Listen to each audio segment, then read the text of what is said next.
안녕하세요. 건강지킴이 닥터 MBC 정다윤입니다. 질환에 관한 다양한 궁금증 여러분의 입장에서 꼼꼼하게 짚어드리겠습니다. 네, 겨울철에 날씨가 추워지면 척추 주변 근육과 인대의 긴장도가 높아지면서 척추관 협착증 환자들은 더욱 심한 통증을 경험할 수 있습니다. 주로 허리에 흔하게 발생하는 협착증은 허리부터 엉덩이, 허벅지, 종아리까지 증상이 퍼질 수 있기 때문에 조기 진단 및 적절한 치료가 필요합니다. 더구나 생활 습관 개선으로도 통증 완화 및 기능 회복에 도움이 될 수 있기 때문에 허리에 무리를 주는 행동은 피하고 건강한 허리를 위한 꾸준한 운동도 중요한데요. 그래서 오늘은 전주우리병원 김재혁 원장과 함께 척추관 협착증에 대해 자세히 알아보겠습니다. 척추관 협착증은 척추신경이 눌리게 돼 허리 통증과 다리 저림, 보행할 때 불편함을 초래할 수 있습니다. 그래서 증상이 나타날 경우 빠른 치료를 시작하는 것이 중요하며 나쁜 자세나 과도한 사용 또는 외부 충격 등으로 만성 질환으로 발전할 수 있는데요. 그래서 오늘은 신경외과 전문의 김재혁 원장과 함께 척추관 협착증에 대해 자세히 알아보겠습니다. 네, 원장님 안녕하세요. 네, 안녕하세요. 네, 오늘 주제가 척추관 협착증이죠. 네네. 먼저 척추관은 어떤 건가요? 우리가 이 모형을 가져왔는데요. 네. 이게 그 허리에 관한 모형이긴 합니다. 근데 이제 신경이라고 하는 게 뇌에서부터 쭉 내려와서 목, 등, 그리고 허리를 거쳐서 이렇게 내려오게 되는데요. 네. 이 모형을 보면 이 안쪽에 이렇게 그 노란색으로 보이는 게 네. 신경이거든요. 아, 신경이 그렇군요. 가운데 구멍을 통해서 쭉 위에서부터 아래까지 이렇게 내려오고, 그다음에 그 식물의 가지처럼 양쪽으로 신경이 이게 빠져나오게 됩니다. 이게 이제 몸 쪽으로 가서 다리 쪽이나 이 몸통 쪽으로 가게 되는데요. 네. 이런 그 신경이 통과하는 그 길이 있잖아요. 예, 그걸 그렇죠. 보고 관인데 이 가운데 있는 거를 척추관이라고 하고, 그다음에 이제 아하. 뼈와 뼈 사이에 이 그 다리 쪽으로 내려가는 신경이 나오는 쪽을 네. 추간공이라고 합니다. 추가 추간공이요. 그 척추 사이에 있는 구멍이라고 해서 추간공이라고 추간공. 하거든요. 어찌 네. 됐든지 간에 신경이 나오는 그 길목에 예. 어떤 막히는 부위가 있으면 그걸 협착증이라고 합니다. 그래서 이제 우리가 주로 이야기하는 척추관 협착증은 네. 가운데 중심에 되어 있는 요 둥근 그 신경 다발이 막혀 있는 현상을 척추관 협착증이라고 하고, 부위에 따라서 뭐 함요부 협착증, 뭐 그다음에 아까 조금 전에 이야기하는 그 추간공이 막혀 있으면 추간공 협착증, 이렇게 부위별로 나눠서 그 구분해서 부르기도 합니다. 그렇다면 이 척추관 협착증의 원인은 뭐라고 봐야 될까요? 아직 그 원인이 밝혀진 건 없고요. 그래요? 학회에서는 아직 직업이나 생활 습관과 어떤 특정한 연관관계는 없어 보인다고 이야기를 하거든요. 예. 하지만 그 여성에서 남성보다는 조금 더 발생 빈도가 높은 걸 봐서는 네. 호르몬 변화에 의한 인대나 근육 조직이 예. 변하면서 더 생기지 않을까라고 짐작을 하고 있습니다.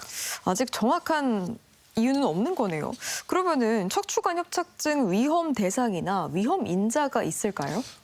조금 전에 지금 말씀드린 대로 어떤 직업이나 특정한 생활 습관과의 특정한 연관관계는 없어 보인다고 말씀드렸잖아요. 네, 맞아요. 근데 우리가 위험인자 또는 악화인자 정도는 생각할 수가 있을 것 같아요. 첫 번째로 태어날 때부터 선천적으로 아주 좁게 태어나는 사람이 있습니다.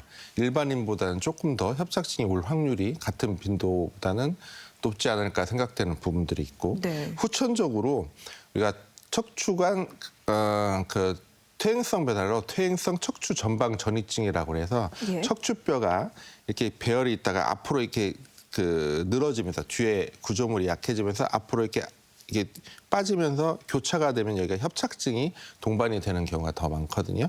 그런 경우도 있고, 드물게는 이제 종양이나 뭐 예. 교통사고, 그다음에 말단 비대증, 뭐 강직성 척추염, 뭐 파제트병이 원인이 되기도 합니다. 그리고 우리가 그 당뇨가 있으면 네. 이제 미세 혈액순환이 좀 나빠지거든요. 그러면 이제 인대 같은 게 좀 비우되기도 하고, 그러니까 쉽게 굳은 살이 배기는 거죠. 예. 이제 그러면서 협착증이 좀 가중된다는 의견도 있고요. 그리고 비만.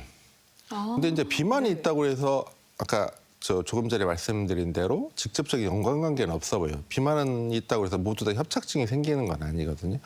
다만 이제 비만이 있으면 아무래도 그 디스크에 걸리는 압력이 이제 로딩이 많이 들어가잖아요. 그렇죠. 하중이 많이 되기 때문에 퇴행성 변화가 생깁니다. 근데 우리 협착증의 시작은 퇴행성 변화부터 시작을 하거든요. 그런 의미에서 본다면 간접적으로 영향이 있지 않을까라고 짐작은 하고 있습니다. 네, 이런 선천적, 후천적 요인이 좀 영향을 미칠 수 있겠네요. 척추관 협착증을 의심할 수 있는 전조 증상에는 어떤 것들이 있을까요? 아쉽게도 네. 이 증상 나오면 협착증이다 하는 게 없어요. 아, 특별히 그런 건 네, 없어요? 네. 그래서 예. 그 이제 우리가 허리도 아프고 다리 증상인데 특히 그 협착증으로 우리가 이제 협착증하면 교과서에 아주 전형적인 증상이 이제 오래 못 걷고 조금만 가다가 허리를 쪼그리고 앉아서 쉬면 허리가 이렇게 굽으면 그 관이 좀 넓어지기 때문에 증상이 없어지고 또 일어가다가 조금 있다가 좀 한 10m나 적게 거시면 한 10m나 아니면 높게 가시면 길게 가시는 분들은 한 50m 걷다가 또 쉬었다 가고 쉬었다 가고 이렇게 하시는 그런 게 전형적인 증상입니다. 근데 그런 거는 사실은 중기 또는 말기가 돼야지 나타나거든요. 이게 초기에 전조 증상, 그러니까 초기도 아니고 이 증상이 나오면 이거다 하는 증상은 없습니다. 그리고 거의 그런 초기 증상은 디스크나 협착증이나 거의 비슷하거든요. 그래서 아침에 일어날 때 뻐근하고 좀 움직여야지 풀리고 이런 공통적인 증상이 있잖아요. 네. 우리가 감기가 비유를 하자면 감기가 들었을 때 기침 콧물 가래는 같이 온다고 보는데 어느 것 하나가 좀 심할 수도 있고 적을 수도 있고. 그렇죠. 근데 폐렴하고 잘 구분이 안 되죠. 맞아요. 그래서 그와 마찬가지로 이게 초기부터 이 증상이 있으면 이게 정구 증상이다 하는 증상은 찾을 수가 없습니다. 네, 이 진단하게 되는 과정도 좀 궁금한데요. 척추관 협착증은 어떤 검사를 통해서 진단을 할 수 있나요?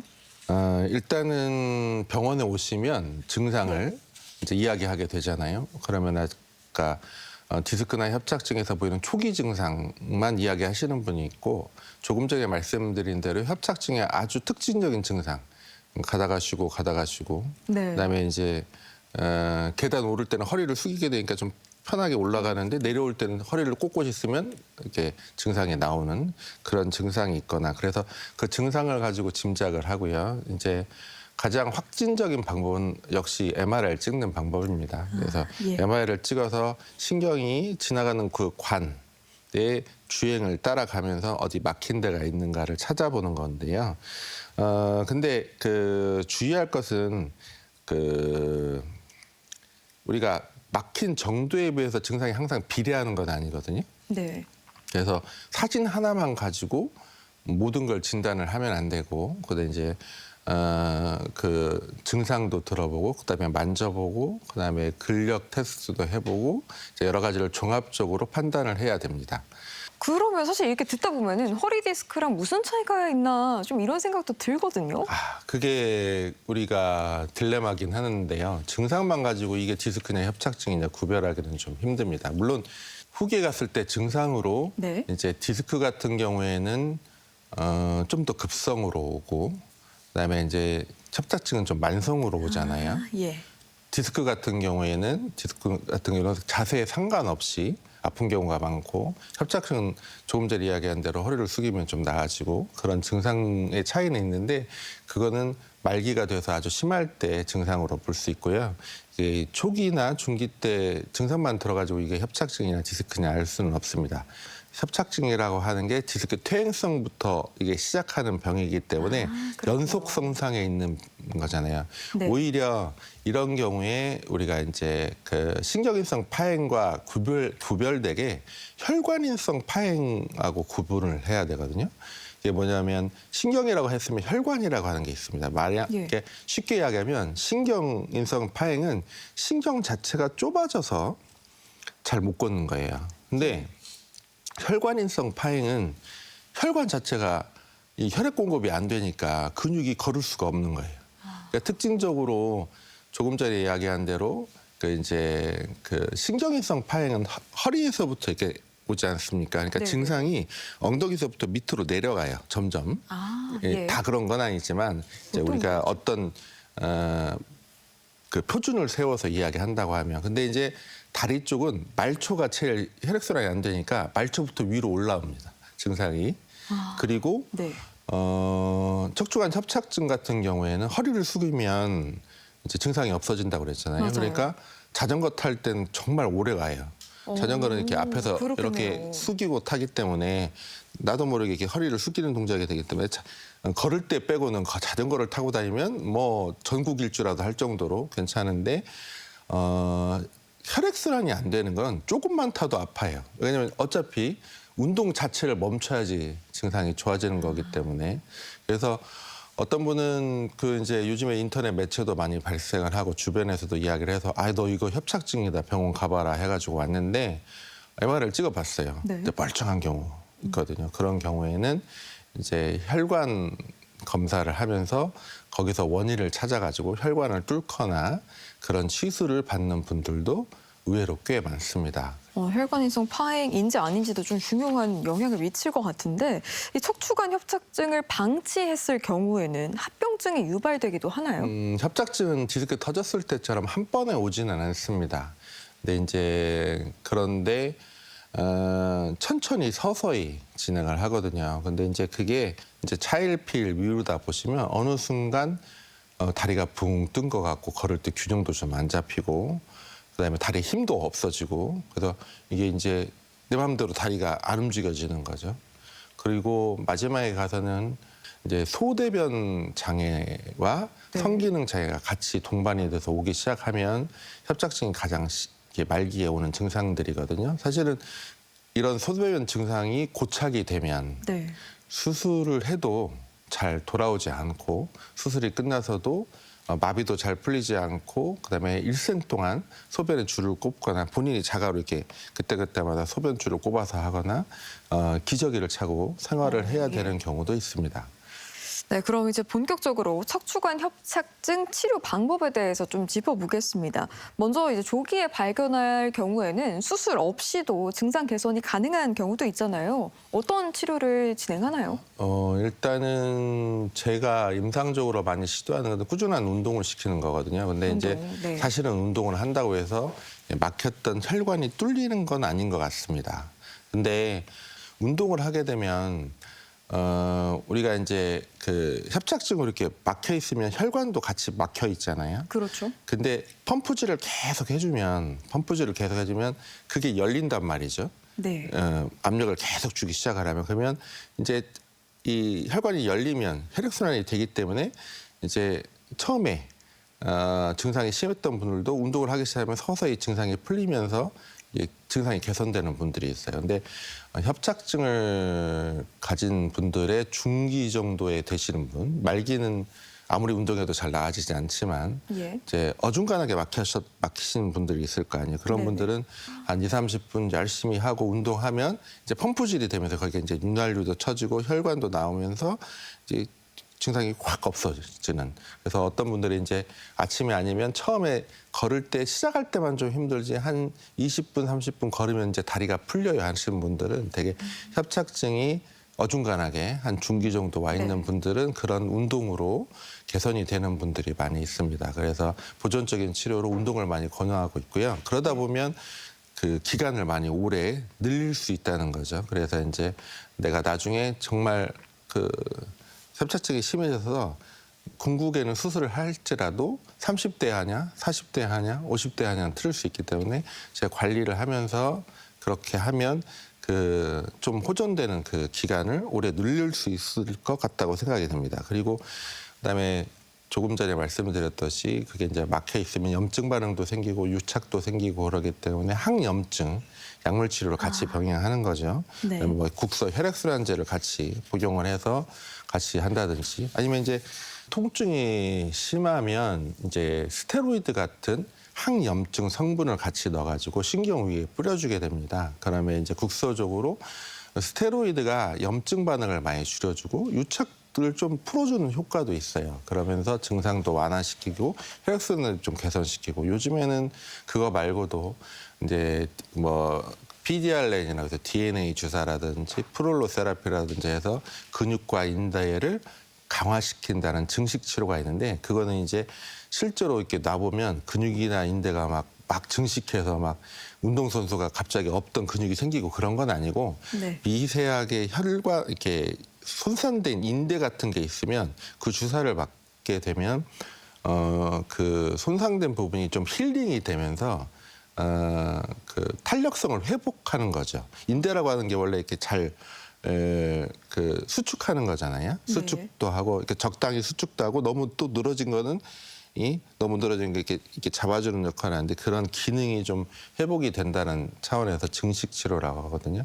이제 그런 치료를 받으면서 증상의 개선을 이렇게 시도하는 경우가 있는데 하여튼 어떤 경우라 하더라도 주사 치료와 더불어서 운동을 계속 유산소 운동을 계속 유지하는 게 많이 도움이 됩니다.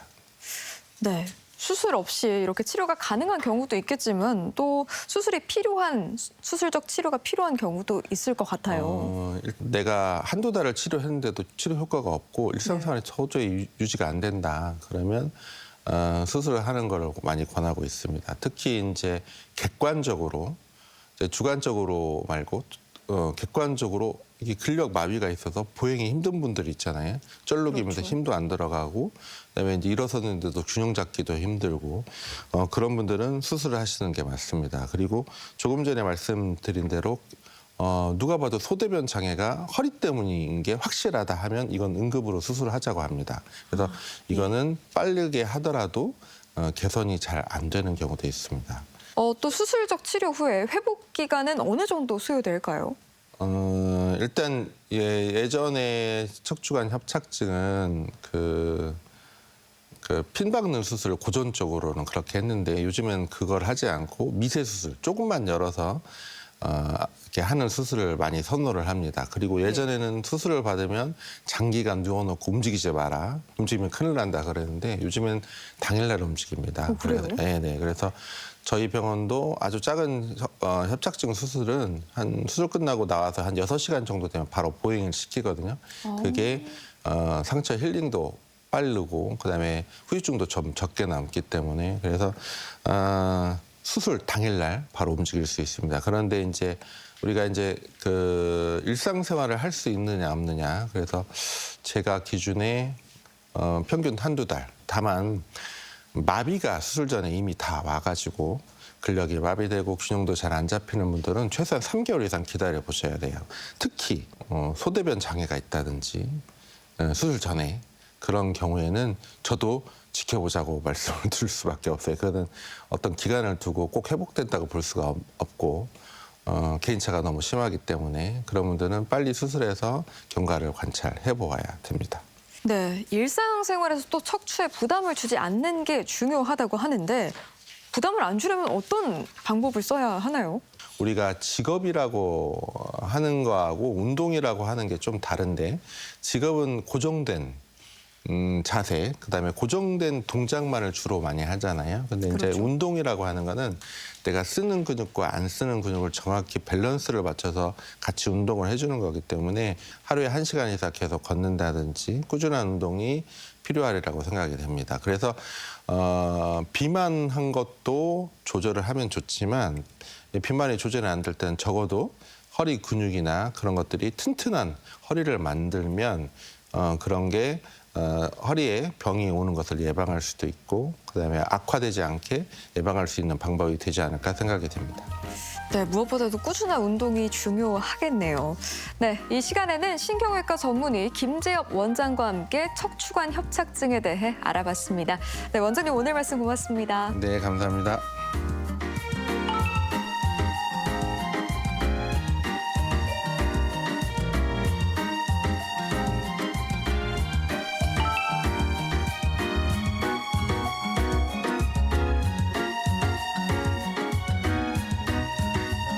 평소보다 연말에는 각종 모임으로 알코올 섭취가 많아지죠. 금주가 건강에 가장 좋은 방법이지만 이 술자리를 피하지 못할 때는 사전에 철저한 준비와 관리가 중요한데요.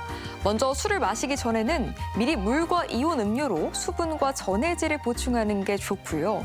공복에 마시면 알코올 흡수가 빠르기 때문에 간단한 식사로 뱃속에 방어벽을 만들어두면 숙취 예방에도 도움이 된다고 합니다.